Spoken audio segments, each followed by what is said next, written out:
ఈ వారం కర్కాటక రాశి వారిని పరిశీలించినట్టయితే ఆరోగ్యంలో చిరు సమస్యలు తలెత్తుతాయి.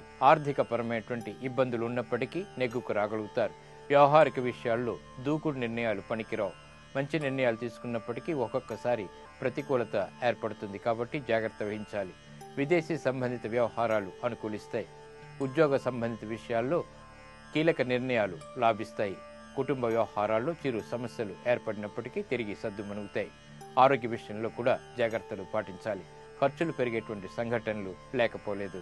ఇక ఈ వారం మీ ప్రతికూల గ్రహాలను కనుక పరిశీలించినట్టయితే కుజగ్రహం, శనిగ్రహం, రవిగ్రహం ఈ 3 గ్రహాల ద్వారా మీకు ప్రతికూలత ఏర్పడుతుంది. కాబట్టి ఈ ప్రతికూలత దోష ప్రక్రియ ఆంజనేయ స్వామికి తమలపాకు పూజ చేయడం ద్వారా నివృత్తి ఏర్పడుతుంది.